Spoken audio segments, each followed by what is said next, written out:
Hi, I'm Sharon Bill. Welcome to my Theory Tuition series where I'll lead you step by step through the ABRSM theory grades. There are lots of resources available to help you on my website. If you go to sharonbill.com, you'll find some free PDF information sheets and you can download those in US letter or A4. They accompany each step of this series to help you. You'll find a page there with links to all of my YouTube video tutorials, and you can also find out about the books that I have available. I've written an exam technique guide, how to take your ABRSM music theory exam. It's full of tips and hints on how to best prepare for your exam and also how to make the best use of your time on exam day when you're actually working through your exam paper. So if you go to sharonbill.com, you'll find it's all there. If you can give me a like, that would be really fab, and please do subscribe to my channel to keep updated. There's lots more in store. And now we're going to continue with the 2018 Grade 1 papers, and we'll have a look at paper B. So if you turn with me to page 7, we can make a start on that. And so, as I always say, I know I'm repeating myself, but I always suggest that you have a go of this on your own, first of all, or at least some part of it. It's always better to learn by your mistakes. It doesn't matter if you go wrong, always write in pencil. I use a mechanical pencil just so that it stays sharp all the time, so you're not risking losing marks if your answers aren't clear. You'll need an eraser, and a ruler would also be handy just to keep things neat and tidy. So I'm hoping you've had a go of this, and now we're going to look at this together. So question 1 asks us to add missing bar lines to these two melodies. There are two separate melodies, we've got two separate time signatures, so be careful and don't presume it's a continuation. They give us the first bar line in each case, and so let's just work out what's going on here. We have 3 crotchet beats per bar, 3 quarter notes, so whatever adds up to 3 crotchets or 3 quarter notes. So here we have 1 crotchet, 1 beat here, and then the dot after a note makes it half as long again, so we have 1 1/2 here. Half of 1 is a half, of course. Then we have this quaver, this 8th note, which is worth half of a beat, so that makes 1 1/2, 2, and then here we have another crotchet beat, another quarter note. There's our 3rd beat. So there's the bar line for the first bar. So let's carry on in that manner. So we have a 1 beat here, that's a crotchet or a quarter note. Now we know that 2 quavers, 2 8th notes make a crotchet. And if you're not sure on that, if you refer to your PDF document A, we can see that quavers or 8th notes are half a beat, and it's easy to visualise that 2 quavers, 2 8th notes make 1 crotchet if you see how this pyramid of note values breaks down. So we see that we've got 1 beat there and 1 beat there, so 1 2 3, there's our 3rd beat, so that's our bar line. 1 crotchet beat, 1 crotchet beat, 1 crotchet beat, that's an easy 1 2 3 bar line. And then here we have a dotted minim. A minim or a half note is worth 2 beats plus the dot, which is half as much again. Half of 2 is 1, so 2 plus 1 equals 3. There's our dotted minim, which is 3 beats long. So that's that first one completed. Now the second one, we're only counting to 2 crotchet beats, 2 quarter notes per bar. Now here we have a quaver with a dot. So we know that a quaver is half of a beat, and then the dot is half as much again, so half of a half is a quarter. That gives us 3 quarters. And then here's our semiquaver, which is quarter of a beat, so there's our remaining beat. However, if you find that difficult to visualise, imagine there's a full beat. We'll divide that into quarters, so we know that a quaver or an 8th note is worth half a beat. So that's half of a beat. The dot after a note makes it half as long again, so there's half of the half, as it were. And then here is our semiquaver or 16th note, which is worth quarter of a beat, which completes that whole crotchet or quarter note beat. So there we know that's 1 beat. A quick and easy way of also just mentally approaching this, we know that this makes the note longer, this makes the note shorter, and so in actual fact they equal each other out to average out at the same time as two halves of a beat. So that's just a quick way of looking at it as well.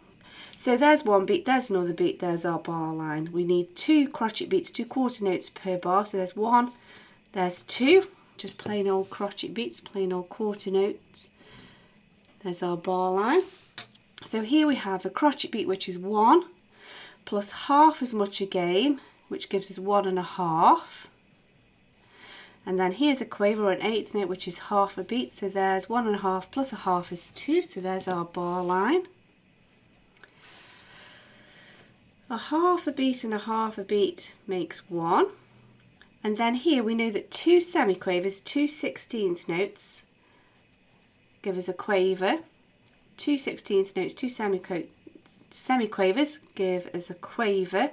Or alternatively, we can see there's 1 whole crotchet beat. We'll divide it in quarters and we can see that 4 quarters gives us a whole beat. So we know that all of that is 1 beat. So 1 beat there, 1 beat there. And also they are beamed in crotchet beat groups. So you can see there's 1 beat, there's 1 beat, there's 1 beat. So that's another little visual reference to check your maths. So 1, 2, bar line. And then here we have a minim or a half note, which is 2 beats, and that's correct. So we know we've not gone astray. So there we go, that's that question completed. Let's move on to the next question. So question 2 asks us to add the correct clef to make each of these notes named. So we just need to be sure that we know treble or bass clef in this grade.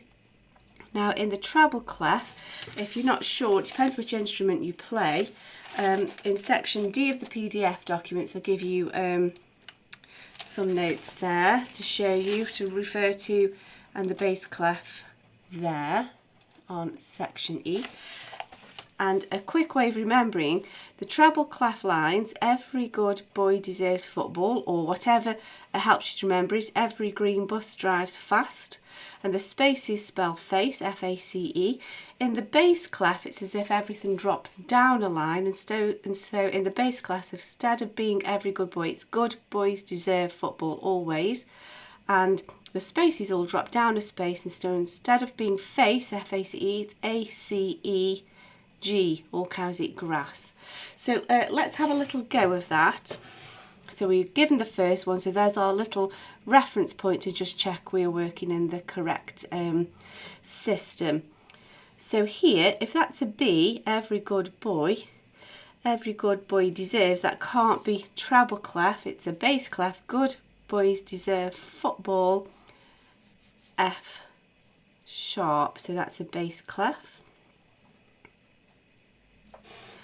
Now here, we're outside of what the poem would be. We know that in the treble clef, it's every good boy deserves football. F is the top line, and next door to F is G, and so that makes sense in the treble clef. So you work it out from a point that you're familiar with. Now here, the middle C, it forms the bottom of the treble clef or the top of the bass clef. It's as if you literally meeting in the middle of a piano keyboard. That's an easy way to visualize that. So the bottom of the bass clef is middle C. So there's C sharp. Alternatively, you know that it's every good boy. So E is the bottom line, D is the space, C is the line, just counting backwards. So then the next one, this here on the third line in the treble clef is B, every good boy. So this can't be treble clef. It would be the third line. This is bass clef, good boys, G, B, B flat, so that's bass clef. Just positioning that carefully on the second line down with the dots either side of that starting point. So here we go, we know that this is B, every good boy deserves, so this must be treble clef for that to be D. If we were in bass clef, that would be F, good boys deserve football. Now we know that the spaces in the treble clef spell face, and so here the fact that this bottom space is an A tells us this is bass clef, all cows eat grass. There we go. And so we've just really answered that question already. We know that that's treble clef because the spaces spell face, F-A-C-E. So there we go. So, wrong place. Treble clef, there we go. And so middle C is at the bottom of the treble clef, the top of the bass clef. So there we go. Now then, we know that this is G in the treble clef, and everything in the bass clef drops down a space or drops down a line, so that will tell us this is bass clef. And also the spaces are all cows eat grass. There's our G. Bass clef, there we go, last one. And so we know that the treble clef is every good boy, so that's E in the treble clef. We can work it out from middle C is here, at the bottom C, D, E. There we go. So that's the end of that question. I do hope that's helpful to you. I hope it's helping you with the studies. I hope that you're enjoying getting to grips with this. I'm certainly enjoying working through it with you. If you can give me a like, that would be really super, and please do subscribe to my channel to keep updated. Also, please do visit sharonbale.com and make use of all of the resource and information that's available there to help you. Thanks for watching. See you next time. Bye.